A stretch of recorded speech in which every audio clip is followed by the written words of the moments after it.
Um segredo revelado. Novamente. Um segredo revelado. Só os homens? Um segredo revelado. Só as mulheres? Um segredo revelado. Muito bem, um segredo revelado.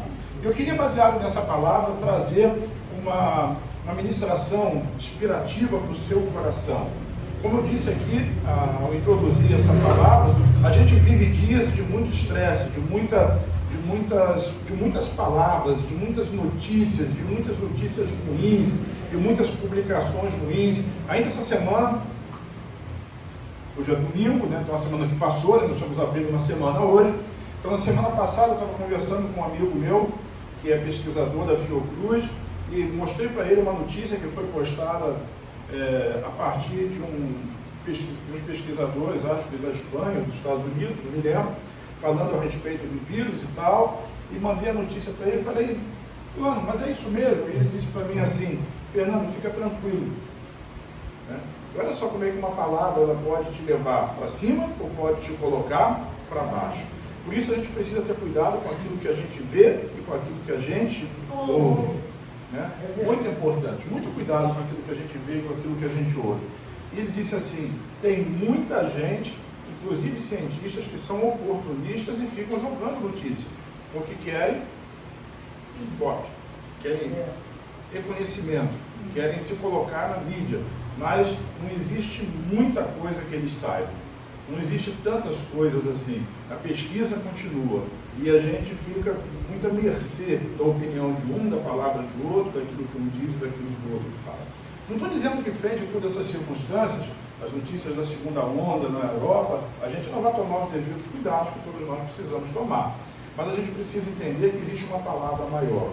Uma palavra maior do que dos cientistas, uma palavra maior do que dos médicos, uma palavra muito maior do que dos políticos, que usam toda essa situação em benefício político, benefício próprio, buscando votos para a eleição, e a gente está aí à beira de mais uma eleição municipal na nossa cidade e em todas as cidades do Brasil.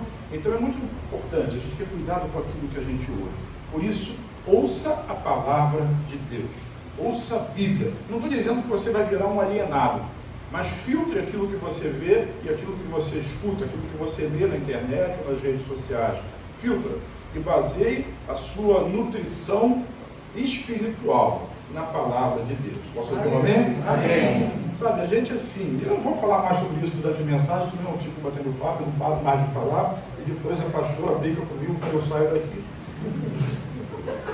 Você fala demais, eu não falei que nada. Em casa eu passo a semana inteira quietinho, para dormir e botar tudo para fora. Salmo 91, eu queria ler com você só o versículo primeiro. Mas não vai ler o Salmo todo, não. Porque se eu ler o Salmo todo, vai dar uma série de mensagens, nós vamos passar aqui a semana inteira. Só o primeiro versículo. Aquele que habita no esconderijo do Altíssimo, à sombra do Onipotente, descansará. Vamos ler juntos? Aquele que habita no esconderijo do Altíssimo, à sombra do Onipotente, descansará. Essa palavra é maravilhosa. E quando ela foi escrita lá há muitos anos, 900 anos talvez antes de Cristo, mais ou menos, o salmista, quando ele colocou essa palavra, quando o Espírito Santo revelou essa palavra para ele, e ele pôde declarar isso em forma de um salmo, em forma de uma canção, ele não tinha a plena condição, o pleno conhecimento e a plena revelação daquilo que ele estava fazendo. Mas hoje nós temos, diga hoje nós temos o conhecimento. Porque aquilo que antigamente estava obscuro, que era escondido, hoje foi revelado. E é isso que eu vou mostrar para vocês. Existe um segredo revelado nessa palavra. Então, só olhando nesse texto, sem falar do salmo inteiro, nós temos duas vezes aí mencionadas dois nomes de Deus. Diga Altíssimo e diga Onipotente. Olha, se Deus colocou, se o Espírito Santo colocou o nome de Deus duas vezes, com duas expressões diferentes da sua autoridade, no mesmo versículo, é porque tem coisa boa aí. Então eu queria que você dissesse para você mesmo, tem coisa boa para mim nessa palavra. algo de bom para você nessa palavra. Você que está em casa, que está participando conosco, abra sua Bíblia, ou no celular, aí no computador, aonde você puder, na sua Bíblia de papel, no Salmo 91, versículo 1, e observe comigo: aquele que habita no esconderijo do Altíssimo. Altíssimo aí é El Elyon, é o nome de Deus em hebraico, é El Elyon, Deus Criador, o Deus Altíssimo, que está acima de tudo, que tudo formou e que tudo fez.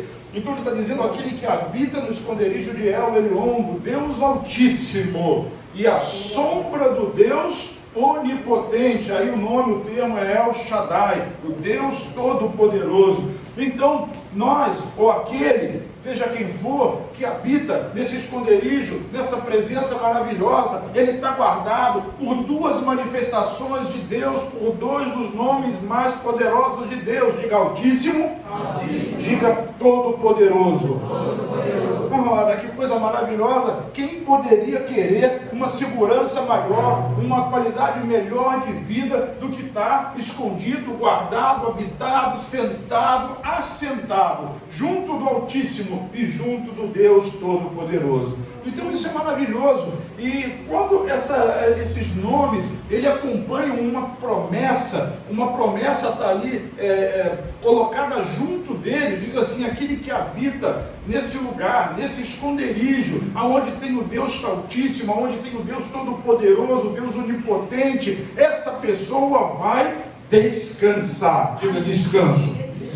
Descanso é o ponto final onde nós vamos chegar, mas até chegar no descanso de Deus, e a gente precisa entender que esse descanso, ele passa pelas mãos do Altíssimo e do Onipotente Deus. Mas quem passa por esse caminho vai conseguir no final descansar em Deus. Quantos não precisam descansar nesses dias, né? Às vezes a gente fica dentro de casa, e muitos ficaram durante muitas semanas, muitos meses, mas não tinha descanso nenhum, não tinha descanso. Tinha ansiedade, tinha medo, problemas, medo da crise, do problema financeiro, medo de sair, problema da enfermidade, e notícias ruins daqui, notícias ruins dali, notícias ruins acolá. Não houve descanso, porque o descanso não é uma questão simplesmente física, de você deitar no sofá e ligar a televisão. Você até pode deitar no sofá, ligar a televisão na sua cama, onde você achar melhor, e pode estar vendo um filme, vendo uma novela, lendo uma revista, fazendo qualquer coisa, mas se a sua mente, se a sua alma não tiver em descanso, a sua vida continua em ebulição. E essa ebulição, ela provoca ansiedade, e essa ansiedade vem por causa do medo, por causa do estresse, por causa da culpa, porque você se sente condenado. O que eu vou fazer se eu botar o pé lá fora, se eu fizer, enfim. Eu não quero falar da tristeza, mas eu quero falar que para todas essas coisas existe um remédio. Diga solução. E a solução está aí. O salmista já dizia muitos anos atrás: aquele, qualquer um. Quem é aquele? Diga, sou eu. Eu digo, é você. Quem é aquele? É aquele que quiser, aquele que se dispuser, aquele que tiver a certeza, a fé, a confiança. Esse indivíduo, ele pode habitar no esconderijo do Altíssimo e descansar à sombra do Onipotente. Quando a gente vai palavra por palavra, eu queria chamar a atenção de 3 palavras. A primeira delas aí é habita. Repete comigo: habitar. O verbo habitar no hebraico é yashá. A melhor tradução seria aquele que se assenta. Diga, assentar. Então a ideia que o salmista está dando, embora ele não tivesse a plena consciência disso ao falar e achar, ele estava dizendo que aquele que se assenta no esconderijo do Altíssimo, à sombra do Onipotente descansa. Se assentar. Assentar tem uma conotação espiritual muito importante. Muito importante, porque no Antigo Testamento tudo era feito à base do esforço humano. Se você queria ser abençoado, você tinha que fazer. Você tinha que fazer isso, fazer aquilo, não fazer aquilo outro, não fazer, e estava sempre ligado à sua capacidade de realizar alguma coisa. O eu era sempre o centro. Na Antiga Aliança, sempre o eu era o centro. E nas religiões que nós conhecemos por aí é a mesma coisa. Toda religião é baseada no eu faço ou eu não faço. Se eu bem faço, eu sou premiado. Se eu mal faço, eu sou castigado. E se eu quero ser abençoado, eu preciso ser bom. Eu não estou dizendo que alguém vai ser ruim, mas o que eu estou dizendo é que na nova aliança, a bênção de Deus, ela não está baseada no seu esforço, mas ela está baseada em uma promessa. Diga promessa. É muito importante a gente entender isso. Aliás, promessa é uma das palavras que nós podemos também comparar a graça, como um sinônimo, é uma promessa de Deus para a nossa vida. E esse versículo, ele tem uma promessa. Repete esse versículo. Tem uma promessa para mim. Tem uma promessa aí para você.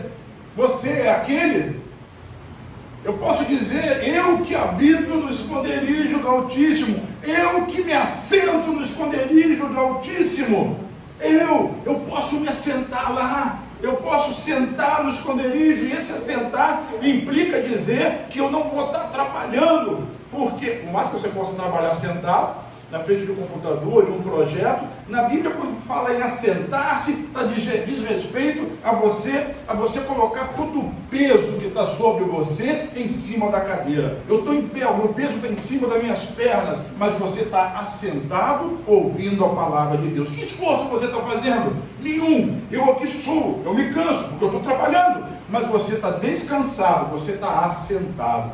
Então, diante de Deus, nós precisamos nos assentar. Nós precisamos assentar diante de Deus, no esconderijo do Altíssimo, é o que diz a palavra de Deus. Eu vou aprofundar nisso, o texto de Êxodo 17, versículo 12.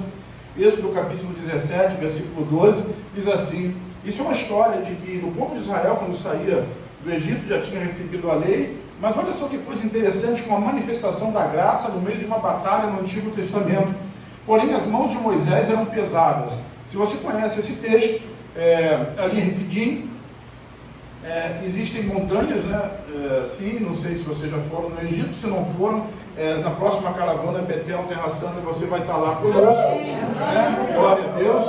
Amém. E ali é um lugar onde Israel, os amalequitas saíram para enfrentar o povo de Israel. E é um lugar tudo cercado de montanhas e tem um vale ali no meio, um oásis no meio do deserto, ali no Saara, no Egito. E a guerra começou e Moisés subiu o monte. E a Bíblia diz que enquanto Moisés levantava as mãos, o povo de Israel prevalecia. Mas quando as mãos de Moisés se cansavam e ele abaixava, os amalequitas prevaleciam na guerra. Então o que aconteceu? O texto diz assim: porém as mãos de Moisés eram pesadas, por isso tomaram uma pedra e a puseram debaixo dele, para assentar-se. O que Moisés fez? Se assentou. Moisés se assentou sobre a pedra. Ou seja, todo o peso do cansaço de um homem que já tinha mais de 80 anos de idade, ele precisou se assentar. E no assentar de Moisés havia vitória do povo. Mas você pode dizer assim, mas o povo continuava lutando. É verdade, o povo continuava lutando. Mas o assentar de Deus não é ausência de ação, mas é uma ação programada debaixo da vontade do Pai e do Espírito Santo. Não é ele lutando pelas suas próprias forças, mas é ele lutando debaixo de uma palavra. Pode ouvir amém? Amém. Se você me entende, creia nessa palavra. Sabe, o se assentar e o descansar de Deus não é ausência de trabalho. Alguém precisa ir lá amanhã ajudar a limpar o prédio para poder continuar a obra.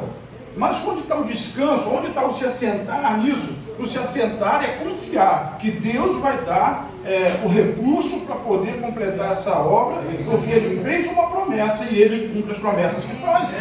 Isso é você se assentar, é se assentar no esconderijo. Moisés se assentou, mas ele não bastou, as mãos deles eram pesadas. Nós trabalhamos com as mãos, com os braços. Mesmo aquele que tem muito trabalho intelectual, que precisa usar muita cabeça, mas ele tem que escrever, ele tem que desenhar, ele tem que digitar. Nós usamos os braços, mas a gente sabe que na nova aliança os braços não são usados para poder pegar em armas, mas os braços são usados para se levantar. Eu não sei se você reparou, em algum momento, os ministros de louvores gostam muito disso, né? Às vezes eles nem sabem por quê, mas eles gostam muito de dizer assim, levanta suas mãos, né? Que fica bonito na foto, né? Todo mundo de mãozinha levantada, né? Mas por que você levanta as mãos? Porque agora nós não estamos mais debaixo de um esforço, nós nos assentamos. Moisés se assentou e diz assim: Arão e Hur sustentaram as suas mãos, ou seja, mãos erguidas. Diga mãos erguidas. Sentado de mãos erguidas. O que Moisés fazia? Nada. Ele confiava em Deus, e enquanto ele confiou e permaneceu assim, o povo venceu a batalha lá embaixo. Posso ouvir um amém? Amém. Sabe, eu tenho uma batalha para você vencer. E assim, Moisés era o líder daquele povo. E hoje nós estamos aqui, mas nós temos também, mais tarde eu vou falar um pouquinho mais sobre isso, alguém que está lá no céu, junto de Deus, assentado e com as mãos erguidas em nosso favor. Se você sabe quem é, dê uma palma do Senhor Jesus.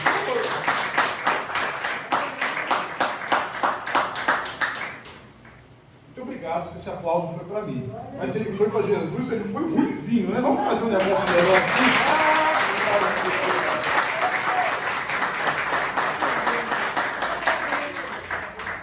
Então a guerra se desenrolava e Moisés sentou e levantou as mãos sobre o povo. O nosso sumo sacerdote, ele já se assentou e as suas mãos já estão erguidas sobre nós. Por isso nós somos abençoados. Diga eu sou. Eu sou. O Salmo 113, versículo 7 e 8, dá continuidade a essa vontade de Deus em nos fazer melhorar, crescer, nos fazer prosperar. Salmo 113, 7 diz que do pó levanta o pequeno e do monturo ergue o necessitado. Diga isso é uma promessa.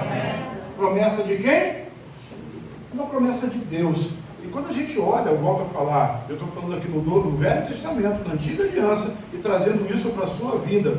O Deus é o Deus Elion, é o Deus Altíssimo, é o Deus Todo-Poderoso. É esse Deus que está prometendo para fazer assentar. Aliás, volta lá no primeiro versículo, versículo 7, ele diz assim, que do pó levanta o pequeno, e do monturo ergue o necessitado. Eu estava vendo umas postagens e os amigos que estão nos Estados Unidos, e eles gostam muito de falar daquela coisa do sonho americano, do trabalho, do esforço, da dedicação, da conquista, e aquela coisa, e dizer, você mereceu, você merece, porque você fez, porque você trabalhou, porque você estudou, porque você se esforçou. Não estou aqui dizendo que essas coisas não têm valor, entenda, mas diante de Deus, o seu esforço não faz você ser mais abençoado por nada, porque a bênção já é nossa quando nós nos assentamos. Então a promessa é que do pó levanta o pequeno. Sabe, qualquer empresário pode ser bem sucedido, qualquer profissional liberal, dentista, médico, advogado, pode ser bem sucedido. Qualquer profissional liberal que não seja concursado, trabalhado, estudado, que seja um pedreiro, ele pode ser bem sucedido. Um carpinteiro, um serralheiro, um eletricista, ele pode ser bem sucedido.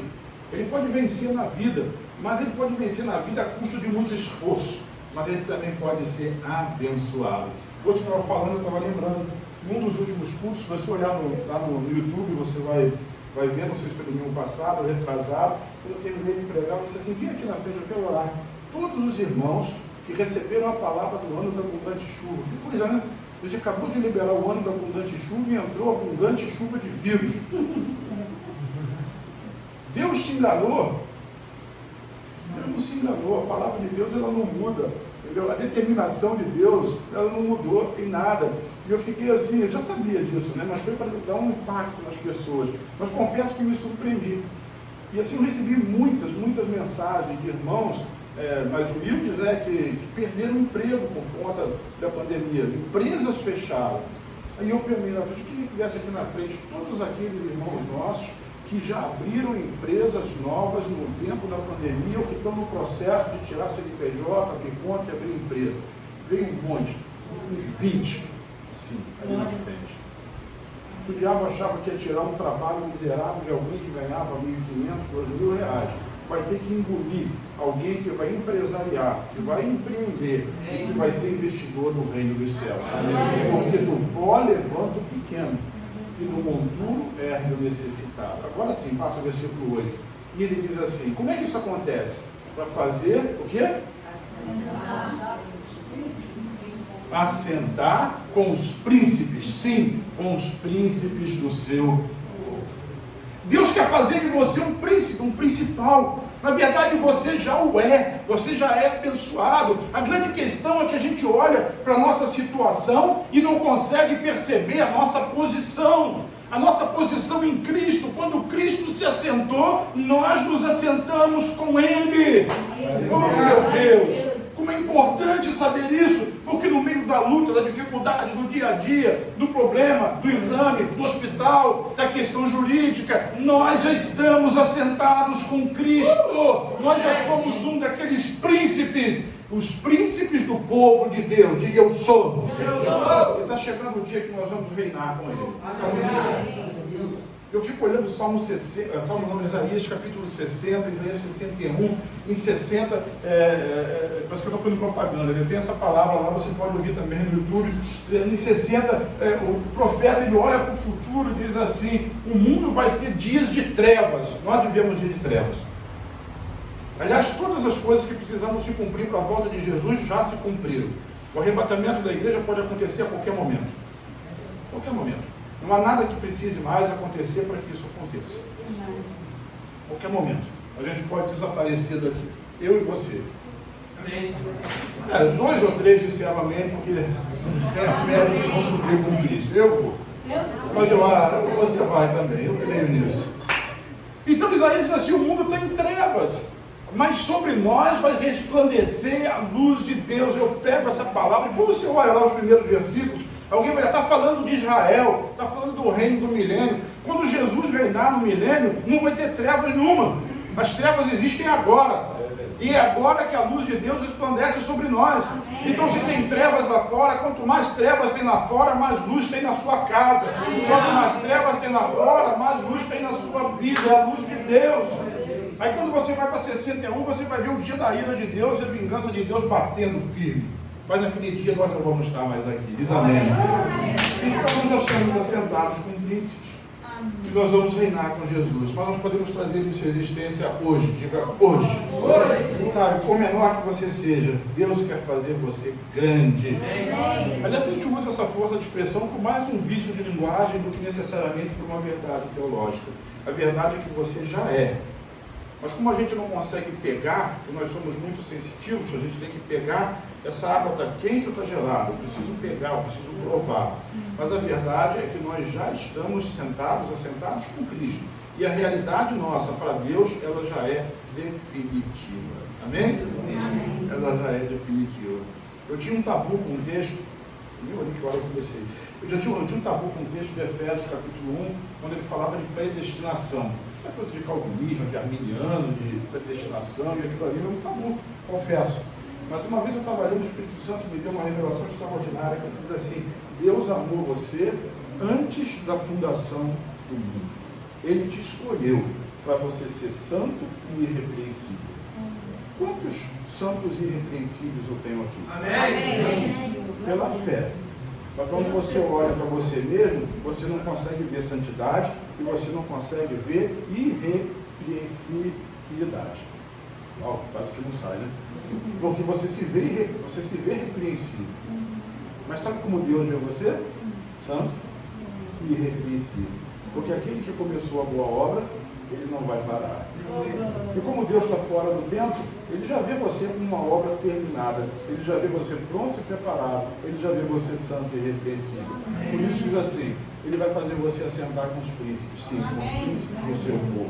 É isso. Esse é o seu futuro. Essa é a sua história. Quem crê nisso? Então, ó, Jesus.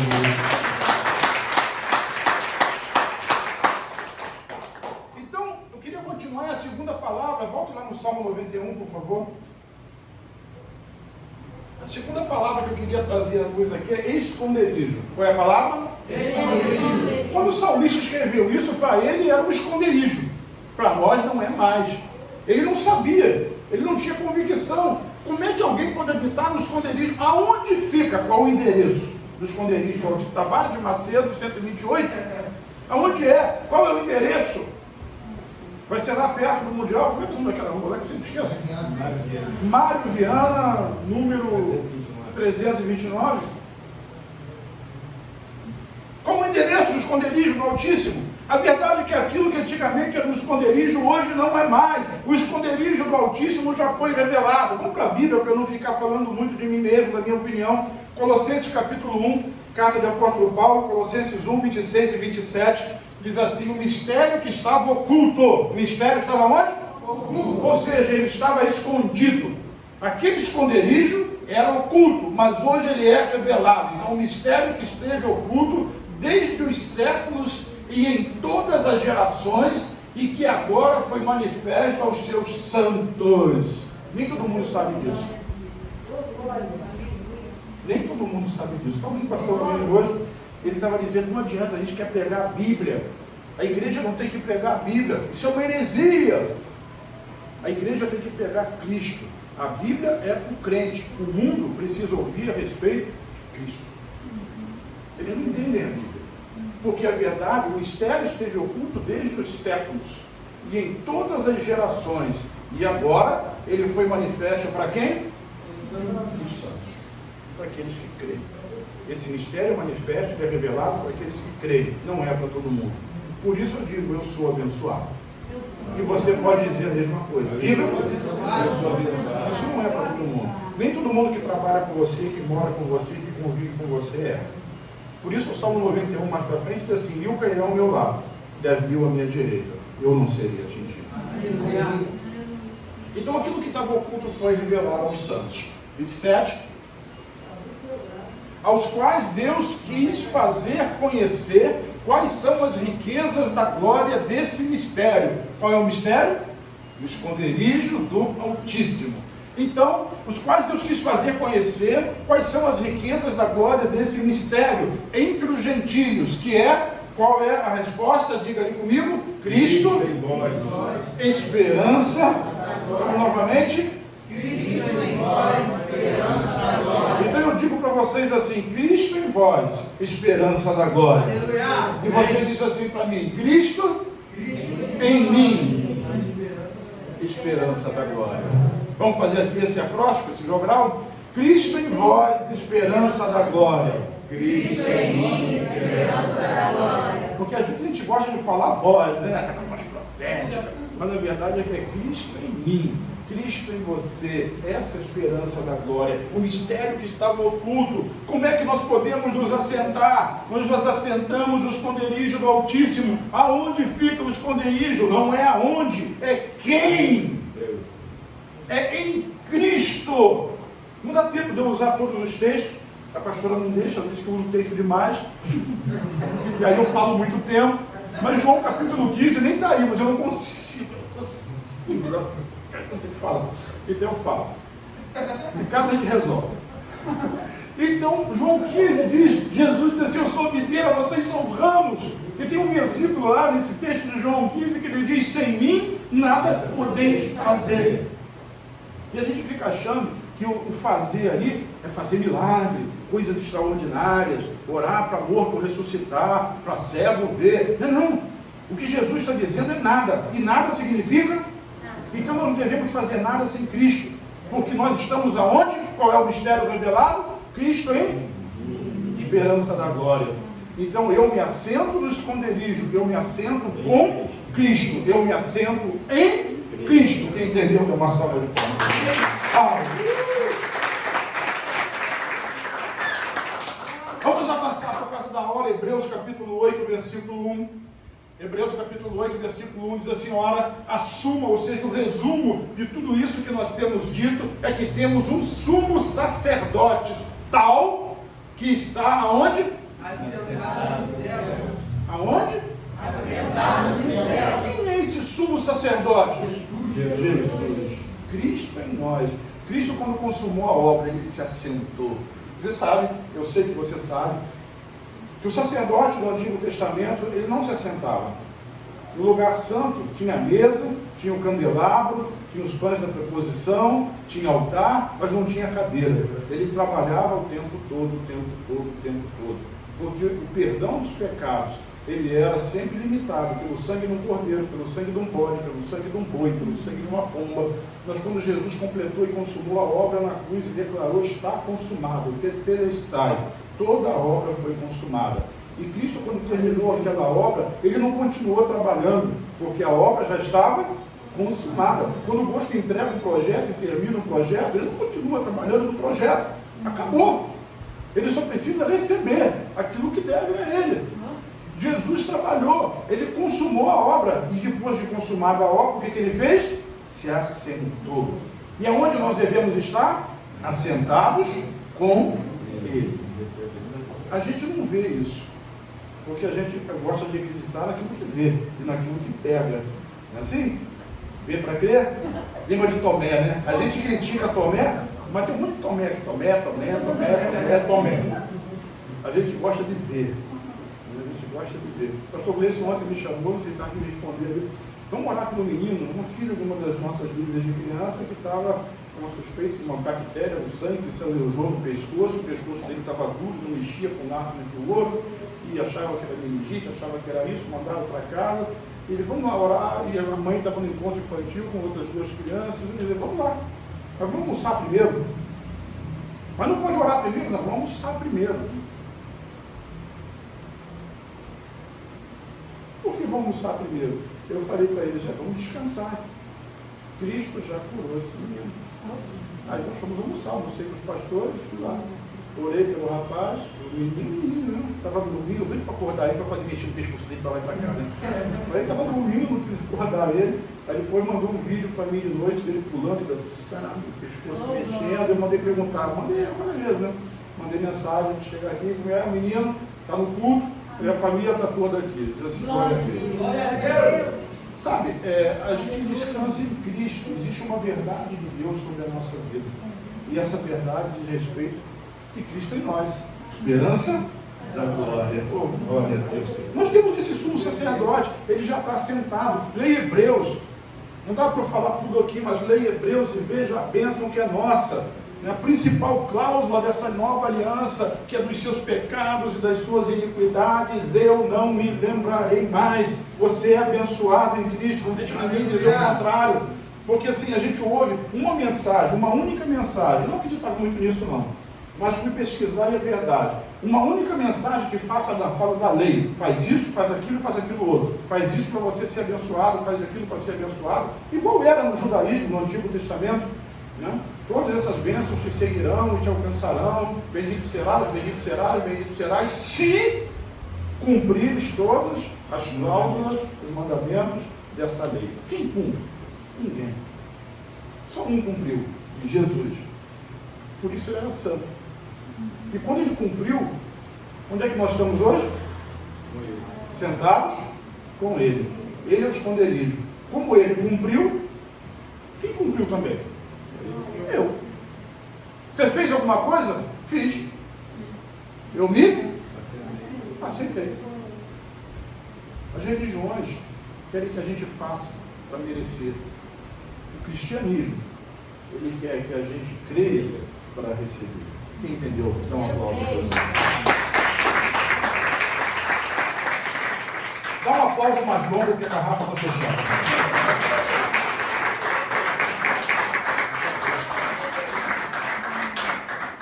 Pensam isso, né? Enquanto os irmãos aplaudem Jesus, estão uma aguinha. A terceira palavra, volta lá no Salmo 91. Muito bem. Vou levar o Rogério lá para ser almoçado. Ele é mais rápido que o pessoal do lado. Toca rápido, vai, volta bem.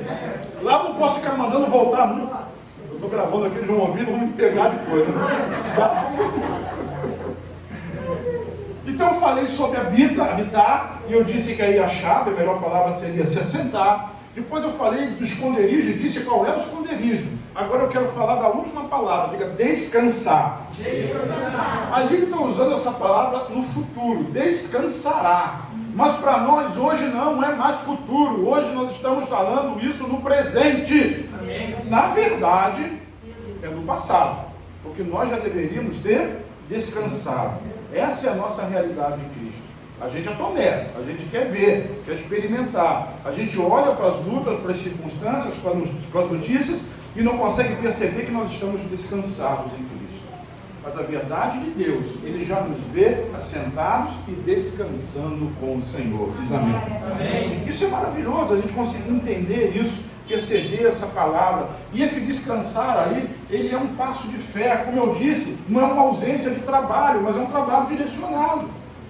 Todos os apóstolos continuaram trabalhando, Jesus continuou trabalhando, mas o trabalho não era desgastante, o trabalho era agradável, porque ele tinha um propósito, ele tinha uma missão, ele tinha uma direção, e aquilo era agradável para ele. Então ele descansava, porque ele sabia que aquilo ia dar resultado. Ele não ia para o escritório pensando, será que eu vou conseguir receber? Será que eu vou conseguir um cliente? Não, ele sabia que a promessa estava sobre ele. Quem sabe que a promessa está sobre si, descansa.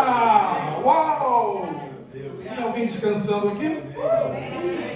Eu queria voltar no livro de Hebreus, agora no capítulo 3, é o próximo texto aí, Rogério, meu querido, 3, 7 a 9, diz assim: portanto, como diz o Espírito Santo. Quem diz? O Espírito Santo. Esse texto é poderoso. Isso dá uma sequência, né?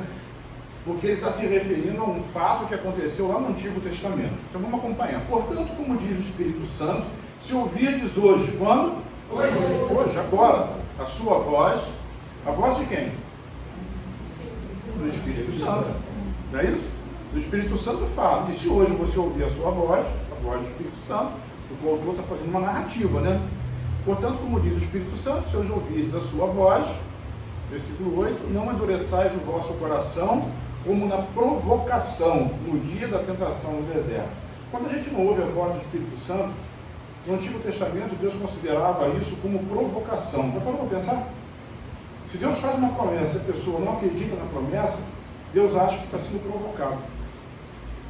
Porque Deus não mente. Se Ele prometeu, Ele vai cumprir. Então, quando o indivíduo diz, eu não acredito, isso para Deus soou como provocação. Você já sabe a ofensa.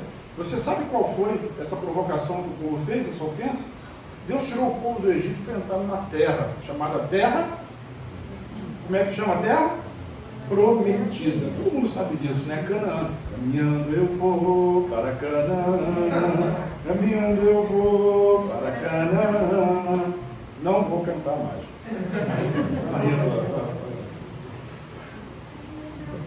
Eu ia dizer o que eles falam disso, mas não vou falar que está gravando aqui. Isso eu digo para você. Caminhando eu vou para Canaã. O povo de Israel caminhava para Canaã. Eles saíram do Egito com uma promessa de ir para Canaã, para a terra da promessa. E quando eles chegaram na terra da promessa, eles provocaram a Deus. Você conhece a história dos espias que entraram, olharam a terra. O que aqueles espias olhavam, observavam? Só o natural.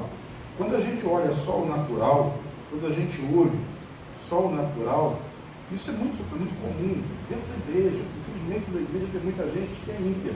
Tem muita gente dentro da igreja que não vai subir. Tem muita gente dentro da igreja que vai para o inferno. Desculpa, mas assim, não estou querendo condenar ninguém. Mas a verdade é que vir na igreja não faz ninguém crente. O que faz alguém crente é crer em Jesus. É nascer de novo. Jesus falou isso para Nicodemo, né? O que eu preciso fazer? Você precisa nascer de novo. Então tem que nascer de novo. Mas isso é uma outra história. A igreja, as pessoas são muito... Estou tentando achar uma palavra mais rebuscada, né? Muito... Eu não vou usar gíria mesmo, que você vai entender. É muito pilhada pelo ouvido, por aquilo que ouve. E às vezes até dentro da igreja, né? Alguém fala do pastor, então fala muito, né? O pastor fez aquilo, outro fez aquilo. Por que o pastor decidiu aquilo? Aquele pastor é arrogante, aquele pastor é estranho, aquele pastor tem panela. Ele só gosta do Rogério, ele só gosta do Rodrigo, ele gosta eu não sei mais quem aqui, ele tem a panela dele. E fala, assim, as pessoas vão falando e as outras pessoas começam a tomar essas coisas como verdade. Sabe, isso é terrível. É terrível dentro da igreja, foi terrível no meio do povo. O pior que isso é terrível é mentira. Não existe pastor nenhum, lugar nenhum que faça panela ou que tenha predileto. Quanto mais gente estiver disposto a fazer, melhor para nós. Não é verdade? É claro que é. Nós estamos aí para isso. Mas as pessoas falam assim. Está fazendo um desabafo? Não, estou só constatando verdades que se dizem. E o povo lá, quando mandaram 12 príncipes, só gente boa, só gente forte. E a gente sabe que quando voltaram, dizem assim, a terra é muito boa, mas os gigantes estão lá. A terra, de fato, tem uvas enormes. Lembra daquela cacho de uva carregado por dois? É o fruto da terra. Mas os gigantes estão lá. Deus abençoa você, mas os gigantes estão aí na sua vida. Dá para entender como é a correlação?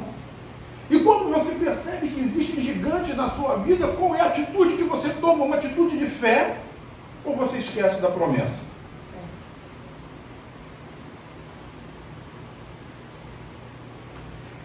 Eu fiz silêncio de propósito, porque é preciso que haja uma reflexão. A gente precisa refletir sobre as nossas posturas. Se eu me assento no esconderijo, eu preciso descansar na promessa. O que aquele povo fez, você conhece a história, se não conhece, depois vai para o livro de Números e lê, é muito impactante.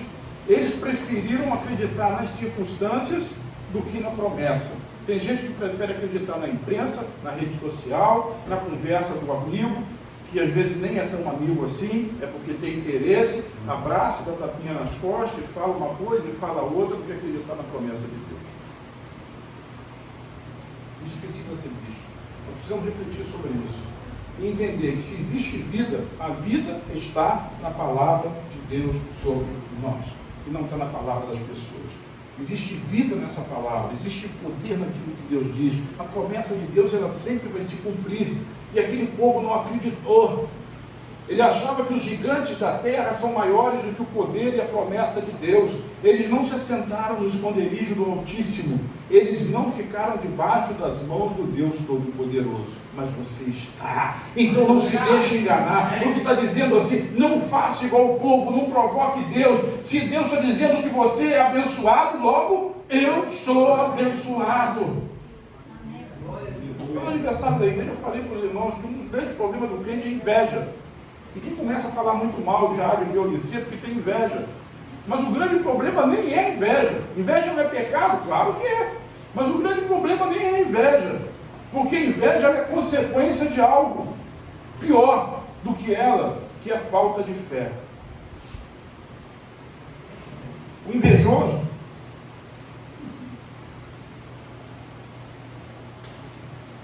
fica aí, tá vivo. O invejoso, ele tem a falta de fé, irmão. Falta de fé. Então eu olho para o sucesso do Bosco, do pastor Bosco, e fico com inveja. Mas a gente não consegue compreender que o Deus que deu sucesso para ele, ele tem o suficiente para fazer o quê? Para dar para mim também. Então não precisa. O grande problema nem é inveja. O grande problema é a falta de fé. É não acreditar que Deus é bom. E por que alguém não acredita que Deus é bom? Porque olha para si mesmo. E aí é mais fácil falar do outro, do concorrente, da empresa concorrente, da outra pessoa, daquela outra situação, de outra cidade. E o povo fez isso, provocou Deus no dia da tentação no deserto. E o que aconteceu? Ficaram 40 anos marchando no mesmo lugar até que uma geração inteira morreu. Versículo 9 diz assim, onde vossos pais me tentaram, me provaram e viram 40 anos as minhas obras. Tinha uma promessa ali. Às vezes a nossa promessa está ali, mas a gente não acredita. A gente provoca a Deus com a nossa incredulidade. E a gente fica marchando no mesmo lugar, igual o exército na ordem unida. E fica no sol lá, o soldado, né? Direita. Esquerda. Quantos quilômetros andou? Nem um centímetro. Quantos passos deu? Sei lá. E às vezes a gente está assim, no mesmo lugar, no mesmo lugar, no mesmo lugar. É por causa do pecado. Mas muitos dos pecados, eles acontecem porque a gente não crê no poder de Deus. Eu sou abençoado. Não importa o que falo, não importa o que digo, importa o que Deus diz. Podem cair 1000 ao meu lado, 10.000 à minha direita, mas a verdade de Deus não muda. Eu sou abençoado. Alguém pode dizer, você está errado. Talvez tenha razão, eu esteja errado mesmo. Mas mesmo errado, eu continuo abençoado. Porque eu me assentei com Cristo. Eu estou debaixo das asas do Deus Todo-Poderoso. Entende isso? Dê um aplauso ao Senhor Jesus.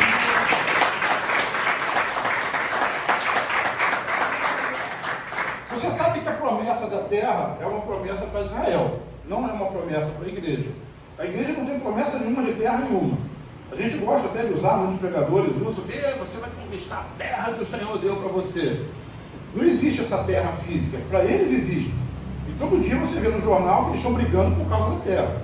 Ficaram 12.000 anos, de 70 depois de Cristo, quando Jerusalém foi destruída pelo general Tito, que depois passou a ser imperador, até 1948. Quando Israel foi devolvido para sua terra. E mesmo assim, Jerusalém, só depois na Guerra dos 6 Dias, que aconteceu em 1967.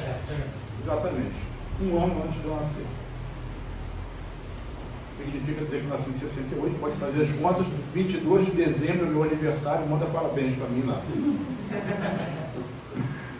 Então, querido, eles lutam pela terra, então os palestinos estão lá brigando com ele, tem o templo dos gentios que está acabando, porque Jerusalém é completamente deles, é dividido, o lugar do templo onde está a mesquita ainda é dos palestinos, dos muçulmanos, mas nós não.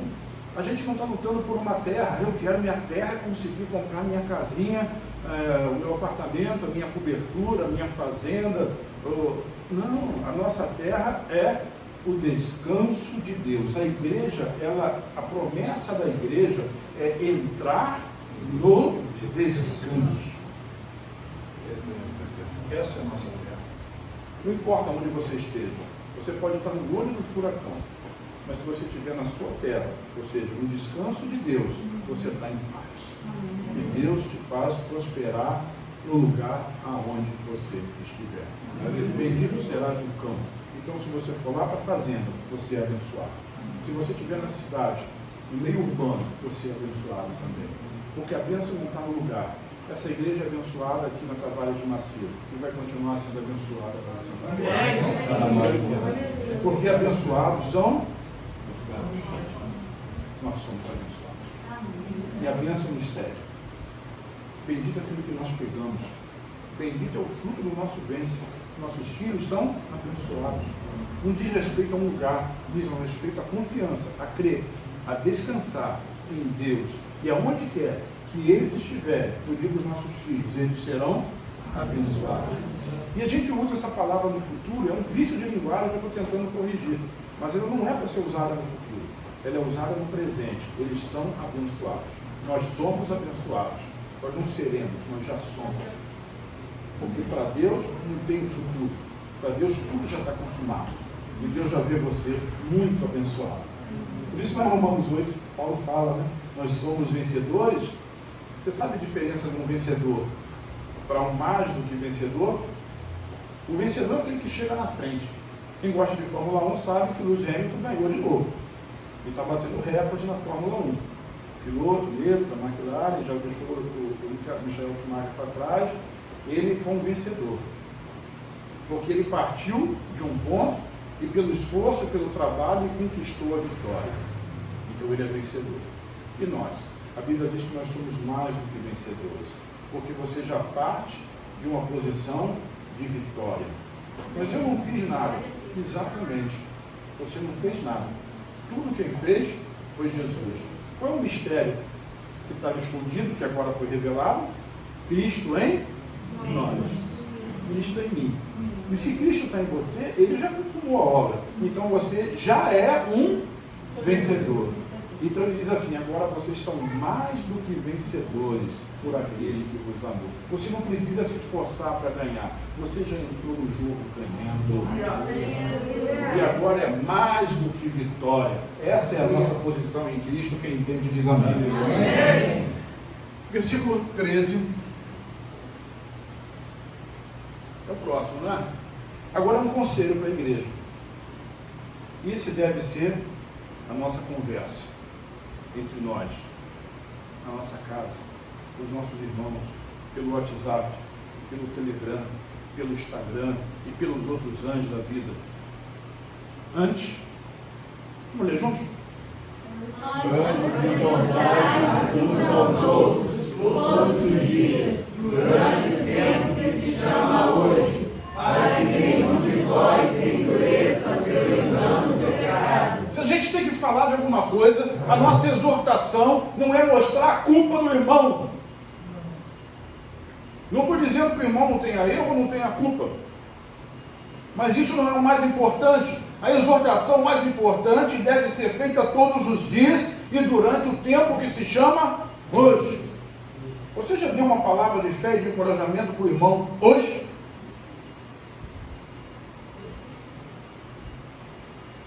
Já disse para sua esposa, você é mais bela entre as mulheres, mesmo de máscara? Mas sem máscara é melhor? É que o almoço estava delícia. Pastora Elma, mesmo com arroz doce não funcionando, que você botou todo o seu carinho para fazer para mim, porque o meu especial é sem açúcar, você ainda assim é abençoada. Deus abençoe sua vida. Você deu a palavra de bênção? Porque não deu certo, não funcionou, agiu errado, pisou na bola. Parece que está falando de todo mundo, porque em algum momento cada um de nós e todo mundo pisa na bola, age errado, mas nós devemos exortar uns aos outros durante o tempo que se chama hoje, para que nenhum de nós endureça o coração, fique com o coração ressentido, fique com o coração recalcado, com o coração endurecido. E às vezes a gente fica com o coração endurecido por causa do irmão, porque a exortação que a gente recebeu no ouvido não foi uma exortação de bênção, mas foi uma exortação de fofoca, de medo, de incredulidade, de indiferença, de inveja, de ciúme, não sei. Eu quero saber. Mas o que nós precisamos é nos exortar uns aos outros com a palavra de bênção, para que esse coração não seja, nosso coração não seja endurecido por causa do engano, porque tem muito engano aí. Tem muito engano, tem muitas coisas que a gente ouve que é engano. Tem muita palavra que a gente ouve engano, mas a palavra que a gente ouve é verdade, é a palavra de Deus. Por isso a gente exorta os nossos irmãos sempre com a palavra de Deus. Mas todo mundo quer ouvir a fofoca, mas nós queremos pregar a palavra de Deus. Cristo crucificado, Cristo em nós, esperança da glória. Diz amém? Amém? Para que ninguém endureça pelo engano do pecado. E o grande problema aí não é o pecado. Como o pastor Bosco já disse, todo pecado Deus já perdoou em Cristo. O problema não é o pecado. Está dando licença para as pessoas pecarem? Absolutamente não. O pecado continua sendo nojento, repulsivo e continua afastando a pessoa de Deus. Mas afasta é a pessoa, não é afasta Deus da pessoa. Consegue ver a diferença? Se o Rodrigo está me devendo alguma coisa, de vez em quando eu brinco assim com ele. Ele deve estar me devendo, não aparece há muito tempo. E quando a pessoa começa a se esconder, é porque deve dinheiro, né? Ou satisfação, alguma coisa deve. Mas o que Deus está dizendo é assim: você não me deve mais nada. Tudo já foi pago em Jesus. Então o problema não é o pecado. E quando a gente tem essa consciência de que tudo já foi pago em Jesus, não existe mais vontade de pecar. Eu vou pecar mais para poder provar mais a graça de Deus. Claro que não vai. Não vai. Não vai nem conseguir. E não é porque a lei diz não pecarás. É porque Cristo em nós é muito maior do que o desejo do pecado. O problema aí do engano do pecado é você não acreditar nisso. Não há condenação para aqueles que estão em Cristo Jesus. Esse é o engano. Porque o diabo ele sempre quer mostrar o pecado. Mas ele nunca quer que a igreja mostre a solução do pecado. Todo pecado já foi perdoado. Não há condenação para aqueles que estão em Cristo Jesus. Posso ouvir um amém? Amém. Esse é o engano. O engano é acusar. Acusar. Quem muito acusa, antes exortai uns aos outros no dia que se chama hoje. Hoje. Quando você for embora, quando chegar em casa, libere uma palavra de bênção sobre a vida de quem está perto de você. Alguém que Deus está colocando no seu coração agora. Agora, nesse momento, manda uma mensagem. Não precisa mandar agora não, mas depois do culto, manda uma mensagem.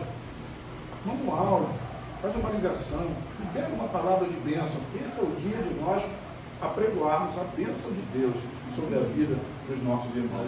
Posso ouvir um amém? Amém. Vamos caminhar para o final então. A promessa de Deus é sempre descanso e paz, refrigério para a alma, águas tranquilas. Por isso, no Salmo 23, que todo mundo conhece, nos versículos de 1 a 3, diz assim: o Senhor é meu pastor, nada me faltará. Quando a gente olha isso, é muito poético, né? Mas você já parou para verificar o que diz no Salmo 22? Não vou pedir para colocar aqui, mas depois você lê em casa. Tá? Diz assim: Deus meu, por que me desamparaste?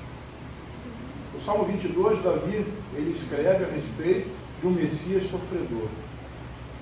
E o Messias sofreu no Salmo 22, para que quando chegasse no Salmo 23, nós pudéssemos dizer assim: o Senhor é meu pastor, nada me faltará. Quer ver mais? Olha no versículo 2.